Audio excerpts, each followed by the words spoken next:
আজি 23 তাৰিখ আমাৰ BTCৰ বাজেট সেশন হ'ল।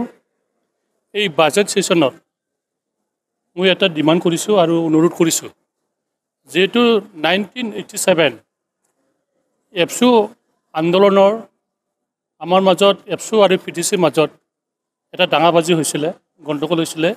এই সময়ত PTCৰ বহু মানুহে মৃত্যু হ'ব লগা হৈছিলে।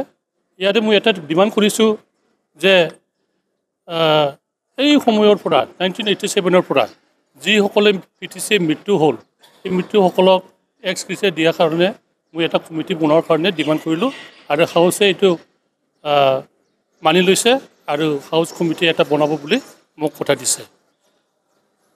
আজি বাজেট সেশনত আমি দেখিলোঁ যি আগত বাজেট সেশনত যি কথাবোৰ আমাক কথা দিছিলে, এই কথাবোৰ এই বাজেটত অহা নাই আৰু এই কামবিলাক আমি দেখিব পোৱা নাই। সেইকাৰণে মই ক'ব খোজোঁ, অকল বাজেট সেশন কৰিলে নহ'ব, বাজেট সেশনৰ লগত কাম কৰাটো উদ্দেশ্য থাকিব লাগিব। এই উদ্দেশ্যটো আজি UPPL চৰকাৰৰ নোহোৱা হ'ল।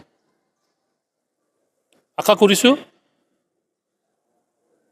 যি বাজেট কৰিছে, এই বাজেটত দফা দফা কাম কৰাটো দায়িত্ব।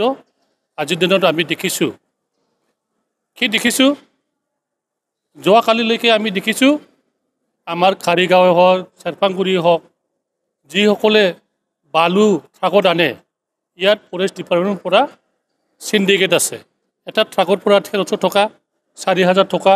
এই চিণ্ডিকেটটো যেন UPPL চৰকাৰে নাইকিয়া কৰিব লাগে মই অনুৰোধ কৰিছোঁ।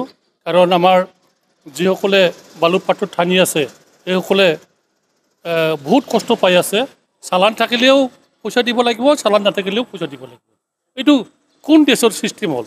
এই ছিষ্টেমৰ পৰা আঁতৰি থাকিবৰ কাৰণে মই অনুৰোধ কৰিছোঁ।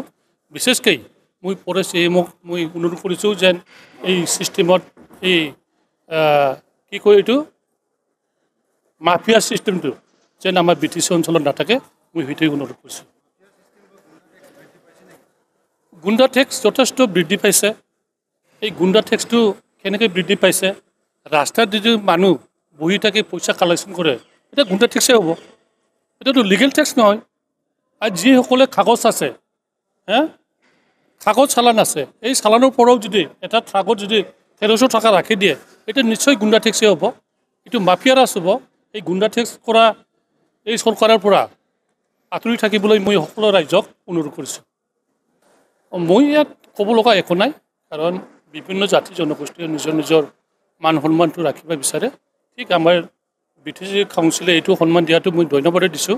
কাৰণ ৰিষ্ট্ৰিক্টেড হলিডেত যিসকলে নিজৰ নিজৰ জাতিৰ কাৰণে পূজা বা কিবা পালন কৰে, পৰ্ব পালন কৰে, ইয়াত ৰিষ্ট্ৰিক্টেড হলিডে দিয়াটো বেয়া নহয়, ঠিকেই আছে।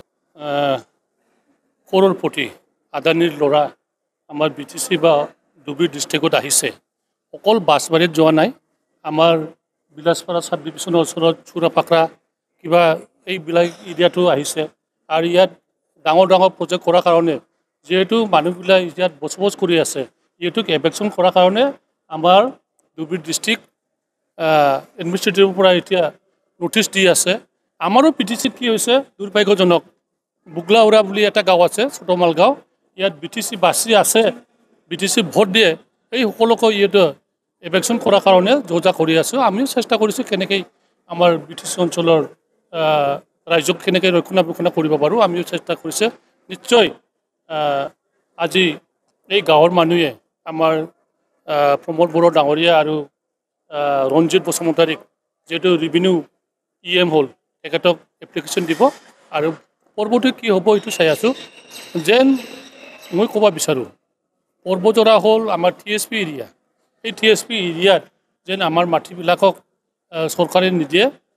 চৰকাৰক নিদিয়ে আৰু ব্যক্তিগত খণ্ডক প্ৰজেক্ট কৰিবৰ কাৰণে নিদিয়ে, এইখিনি মই সকলোকে অনুৰোধ কৰিছোঁ।